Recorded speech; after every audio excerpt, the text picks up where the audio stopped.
Okay, hello, it's Anya Divine here, back again, step 2. Step 2 is a very swift follow-on from step 1. I was just getting a board to put the paper on because it was flailing about a bit and it was annoying me. So there's the cups. It's also no harm to have the sketchboard because it means that I've got a bit more space just in case the roses wanted to extend beyond the page. I can always, stick a rose or two above the paper. In fact, that might be where that rose would be. And I'm just going to put it on now. So it's a nice, I feel like that colour works. Yeah, so there'll be yellow ones extending out that way quite a bit as well. And these pinkish ones are here. And then there's a pink one that does extend above the page as well. I'm just kind of lifting the glue from elsewhere to use it here. Yeah, about there. Okay. I think I need a little bit more glue underneath that. And there.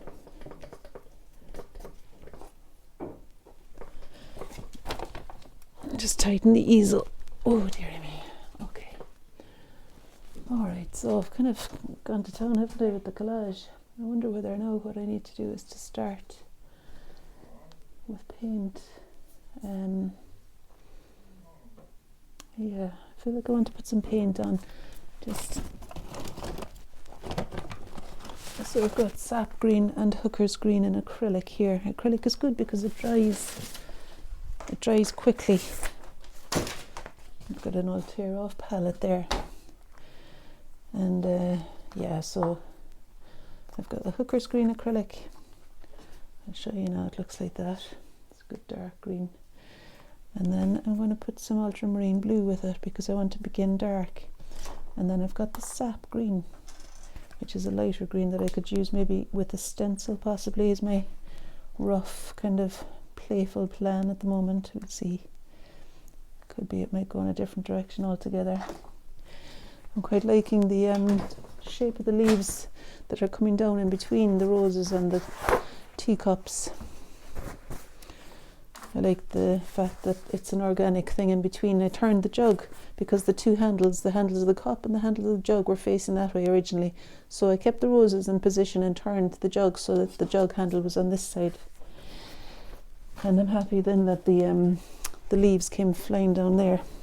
I'll just try and dry off my brush. I like to use the acrylic quite dry, just so that it sometimes I like to use it runny actually, but in the first instance when I'm putting on a dark, I like it to be dry enough that I can just scumble it on fairly freely and get something of the general shape of things. And then you can always bring in some runs and drips after that. Just getting the way the flowers, or so the way the leaves are extending out there. And of course this is watercolour paper now, so it'll behave differently than gessoed paper. With gessoed paper you'd be able to lift off some of the paint to describe the shape of the leaves with a wet rag. I might still be able to do that. I'll give it a go. But I'm not too fussed, it's okay. I can always use an oil pastel to explain the edge if I need to in places. And just using the big brush is no harm because it means I don't get too involved and it's grand. So just to establish the general shape of the greenery there. And I think I will splash on some water and hopefully when I wipe it off it will. Let's just test out the wiping off, will I? I'll try out and see if it'll let me lift off a little bit to describe the shape of the leaves. It's quite nice actually, the glue is offering some kind of new pattern for me. It's not completely letting me lift off, but the glue is a bit kind of fluid on the paper, so it's not letting the paint completely soak in either. And that way it creates a kind of a pleasing shape at the edge. and just unexpected really. I don't know what part is going to lift off, and you see when I splashed it on, it creates that kind of lovely texture as well. But you know, to be honest, I don't want it all to be textured, because there's something quite kind of helpful about the anchoring down dark of that ultramarine blue center. So I'm going to put that back on again there. I want that to be substantial and dark in the center there. That's fine. Okay. And yeah, some of the leaves and flowers will probably extend over the right edge, so I might as well own that now and put some yellow. I'm going to bend it down there because that's where my collage paper is, as you know if you were watching the first 5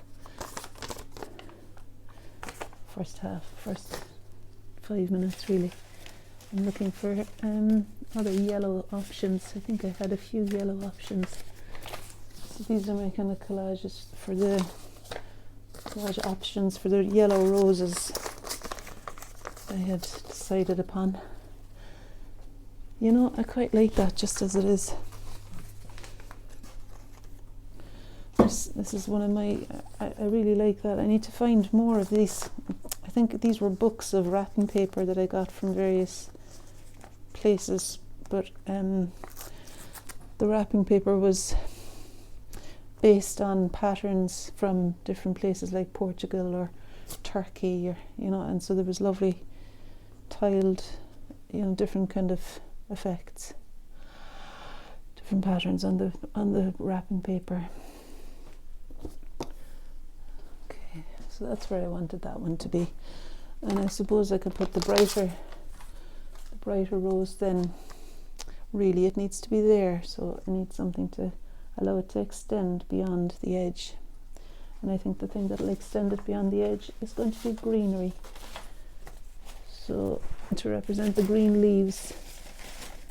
And I did have something here, I don't know if that's a bit much. I did have a pattern. Some of these papers are double-sided, and so there's I'm having to turn them over to see. It's taking me a little while longer to select them. Do you know, without faffing around anymore, I'm just going to use this piece from a gardening magazine, because sometimes, as they say, done is better than good. Or, you know, seeking perfection. He who seeks perfection in everything achieves it in nothing, because you end up just the whole time looking for the perfect thing, when actually good enough is all that's needed. Good enough for now, and then you can, you know, yeah, there's something, but it does arrive then, a certain kind of an organic perfection can arise through good enough things, an accumulation of good enough stuff. So just, I think there's great power in action, you know, and actually just making a move sometimes is all that's needed, because we can be crippled, and I know that place myself, we can be crippled seeking perfection in our, yeah, it's the seeking. Okay. What am I doing now? Do I really want to put another leaf down there? I don't think I really need that, do I? So what am I doing next, I wonder? Yeah, they're a bit of a distraction there, actually, now that I say it. But what I can do to obscure that, and I suppose this is the reason that I like to do things that are just good enough, is because it provides you with a foil to work over, something to respond to, something to kind of cause your brain to work again. So I'm kind of forced to subdue the potatoes in that piece of collage there, and then it causes me to use the paint again, and that's kind of nice. Right now, yeah, it was that I was looking for. You see that? It might be a bit of a cop-out, but it really reminded me of the leaves that were falling down there. But you know, they're going in a different direction anyway, so they're not really going to be a complete license for me to just copy and paste. In fact, I'm going to put one on because it's too much of a gift not to use it. It's so similar. I'll just put it on for now anyway. Okay, the paper is lumping a bit now because it's not that heavy. But again, we'll just tolerate that. Barely tolerating. But I'm on the right side of tolerating, so that's okay. Now, what about that? Yeah, I think that would be a nice one for there. Just to describe the dark and the yellow rose. And possibly this might clinch the deal for the rest of it. If I can get it on there. I'm going to tear off some of the very hard edges, will I? I'll just curve that there. Here we are, we're getting places anyway. No, will I do something for that, I wonder? I had a sheet of, it's in this book. Look what I found that I thought would be good for the jug. That. You see, it's quite dark, but I think it'll work there. And the good thing is that I can put it on like that, so there's a space for me to do the handle. Will I now? Well, yeah, I'll bring it over so that it's more central. I'm actually wanting to take that bit off. And I could maybe use that bit for the handle then. It's another interesting book of collage pieces for me. They're quite thick, but it makes you a bit more brave when the collage pieces are thick, I find.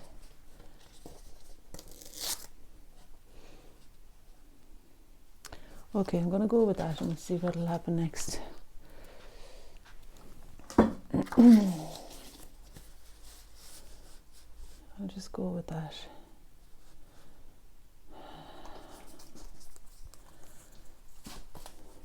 Okay.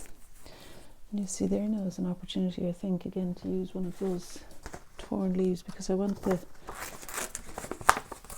leaves to cascade over the jug and not to be overlapped by the jug. Do you get me? So in order to disturb the edge of the jug again, now I'm going to put some collage leaves over it. I thought to myself I might do my newsletter today if I can, even although I've not got the very generous prompt from my friend who makes the newsletter for me. She prompts me a couple of days in advance, but you know, I need to seize the day if I feel like it. And I'll tell you what made me feel like writing it was my lovely friend Pam said to me yesterday, do you know, she said, I love reading your newsletter. And like this, you wouldn't believe the voices that go on in my head before I do a newsletter every 2 weeks. I kind of think, what am I doing? And that's all about me and, you know, all of that self-doubt stuff. And it can be quite crippling. It can be quite crippling, as you know, if you're an artist, if you work in any way creatively. In fact, if you're a human being, you will know that voice of self-doubt is one of the most crippling things. And it just prevents any sort of action happening, really. Any creative action, anyway. And I remember another quote, I don't know who said this now, but it was just, I thought it was quite a clear thing. Never mistake motion for action. Because, yeah. So the crippling thing prevents action, but it maybe doesn't prevent motion. Like you end up going through the rigmarole without really feeling passionately about anything. And the creative aliveness isn't in the thing then. It's a fairly sweeping statement to me, but it's my experience that that's the case, all right. And yeah, and then the job is to know how to generate that again, and the one kind word is incredibly powerful, you know. One kind word and you can be off again. Or even maybe a smile from somebody, even a stranger.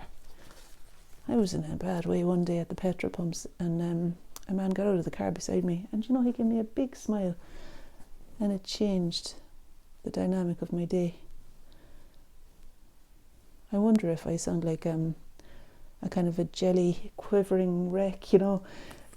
But I don't feel that way. Like, I feel quite joyful in my life in general. I have to say, I feel quite joyful in my life in general. Now, I'm saying about the man at the petrol pump, and I'm saying about the quivering thing because it's a lead up to saying I did sit in the car and have a cry after that, but it was a very releasing cry. You know, and when somebody has a kind gesture or something, it can often detonate the emotion and just let whatever it is move through. A bit like a duck shaking its wings when it's angry, you know, that whole thing. It lets whatever's needing to move through, and then you can get on with things without being without the energy being sapped out of you through not expressing or feeling the emotion.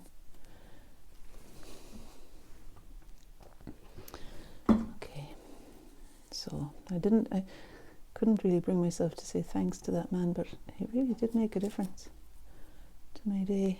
He was a young guy, like. Now, there's an attempt at the handle of that jug.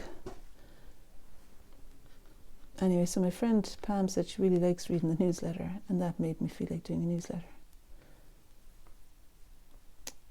Yeah, and actually your comments after the videos here make me feel like doing videos. So thank you for tuning in. It's much appreciated. What time have we now? I was going to say I could maybe put one on Instagram if I stop early enough, but what I could do is I could stop now, and this can be step 2, and then I'll do another 15-minute one that I'll post to Instagram.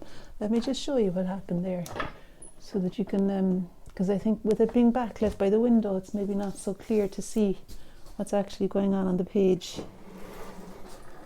So it's a bit of a riot of collage at the moment, but what I might do is I might end up using ink to define some things, and maybe oil pastel or chalk pastel. Getting excited now. Tune in for the next for step 3. All right, it's Anya Devine saying goodbye.